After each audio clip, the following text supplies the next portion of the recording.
Furthermore, you look at the Australia example that she put out there. In Australia, the same thing happened there too.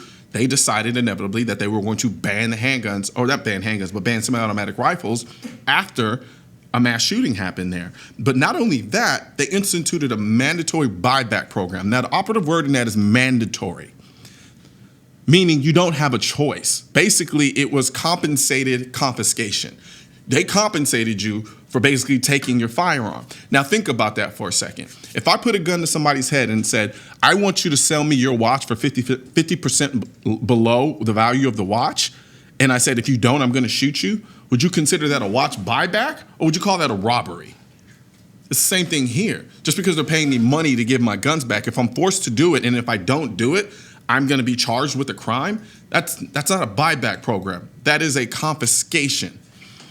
The thing that bothers me even further is how a site like Politifact responded to it, because what they went on this kind of witch hunt about how the NRA took her words out of context or stretched her words so much that they weren't even recognizable, and that she didn't really say that she was supporting a confiscation, that she was just saying that maybe we should look to them in utilizing the same type of community buyback programs that we do on a state local level, which is interesting because at the end of her speech, she says, yes, I do think we should look to Australia as an example of what we should do on a national level. Now, here's the question I have to ask.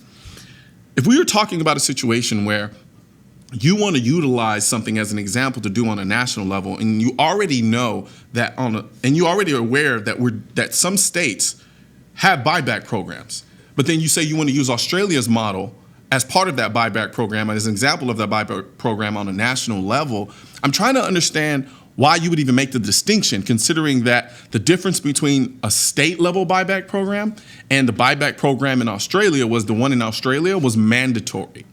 And the thing that drove me wild was that in Politifact, they went on and on and on about how that's not what she meant, that she wasn't talking about a confiscation, that she was merely just talking about the buyback programs, and that's what she was referring to when she was talking about the U.S. community state level buyback programs. But you wouldn't make the comparison. You already have an example. So why are we even talking about Australia unless you completely understood what you were talking about?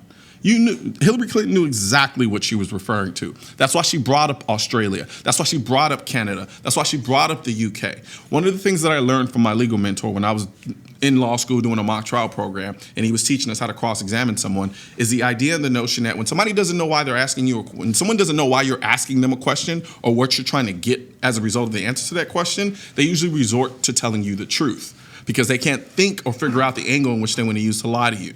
I feel like that's what happened here. The guy asked her a question about banning guns, essentially. He said, why can't we do what they did in Australia when they got rid of all the guns in less than a year? And she has constantly stood on this pedestal and said that she is for the Second Amendment. She respects the Second Amendment. But when somebody in an audience blatantly comes and asks her why we can't essentially do away with the Second Amendment and ban guns and get rid of them, she doesn't correct them. She doesn't say, well, no, I respect the Second Amendment, so I'm not trying to get rid of guns or take guns away from the people. I just want to implement these measures. And ironically enough, the same measures that she keeps calling common sense are all precursor measures that each one of these countries enacted before they decided to confiscate their firearms, however decided to do it.